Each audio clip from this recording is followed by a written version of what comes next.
Hey everyone, Nicole here, and I wanted to answer one of the questions that a few of you had asked in the comments in my last video post, and that is relating to color management with printing.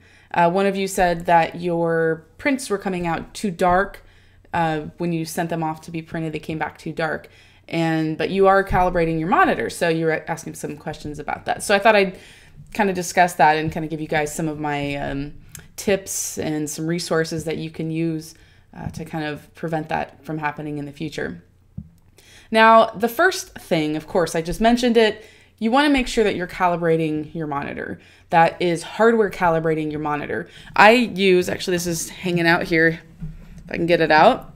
I use a Color Monkey, and it's a little device that this part of it will actually, see if I can get it to focus there. This part will actually stick to the monitor, and then there will be like colors that flash on it.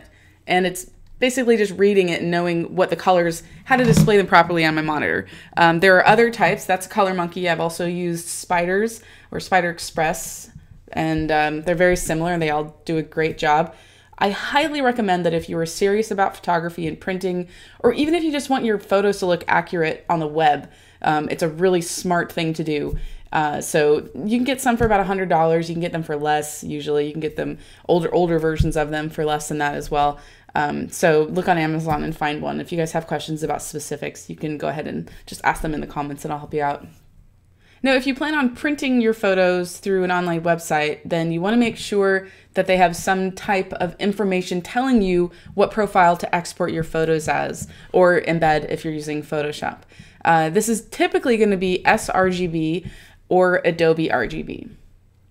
Now, I'll go ahead and show you in a second how you can do that so you guys won't be lost with this part. Now, another thing to keep in mind is that some places have their own ICC profiles. It's not as common these days. Usually they're just saying sRGB or Adobe RGB, but if they do have an ICC profile that you can download, then you can use that as your color profile when you export that specific JPEG to send to these people. And if you have any more questions about that, they can usually help you out with those types of specifics. But if the website does not have any information on color management, such as which profile to export and send the file with, then I would caution against actually using that website, because they probably are just running things through a computer and a machine, and there's no human interaction, so your photos probably aren't going to turn out how you want them to. Those types of sites typically are going to be more consumer level, people who aren't concerned with color management or the brightness values in their images, and they may not even notice if anything's wrong with their photos if they get them. So try to use a company that doesn't have to be a super pricey company, but just try and find something that is actually going to color manage their photos and, you know, hope that they come out okay on your end as well. Okay, so real quickly, I'll show you here in Lightroom and in Photoshop how to export and embed those color profiles into your image.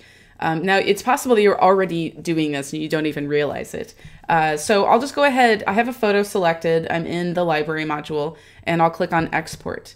Now, you know, sometimes I would select one of my presets on the left. You know, you want to choose your location and go through all of these. And then once you get down to the file settings, this is going to be where you actually choose your color space. And that's the same thing. That's basically the color profile that you're embedding into your image.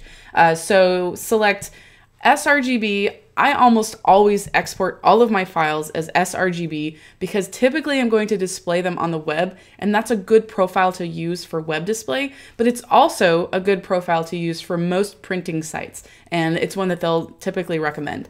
Adobe RGB is also another possibility. This is basically going to be my final output. So sRGB is a smaller color space, so there's not a lot of data, but because I'm finished with the photo and all it's going to be doing is printing at this point, then it doesn't really matter. So that's how I would do it inside, and of course I'd click export, but I'm just going to hit cancel here real quickly. That's how I would do it inside of Lightroom. And inside of Photoshop, jump over to Photoshop, I would go to Edit, Convert to Profile, and then this is where you actually select your source space or color space.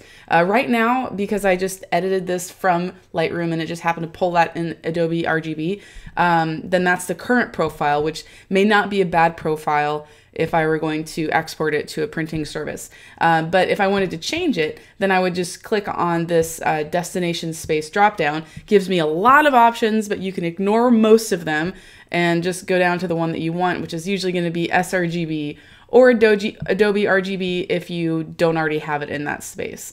So then you just select it and then click OK, and now it's in the sRGB color space.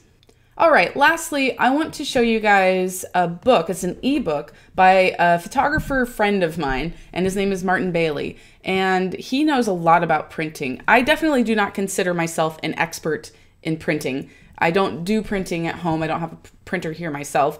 The most printing I've ever done was in darkrooms back when I was in high school. And so I send my stuff off to online labs just like you do. But this guy knows his stuff really well. He gets deep into color management and all of those things.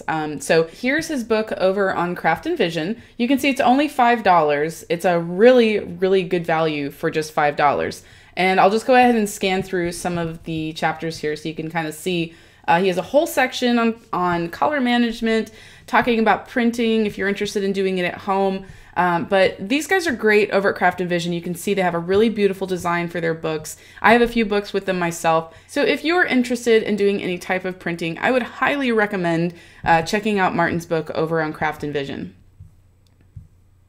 So that's all I have for you today. I hope that you guys enjoyed the video and hopefully learned a few things. If you have any questions, throw them into the comments. And I will go ahead and put some of those links to the resources, such as the calibration devices and the book, in the post here. So have a great day.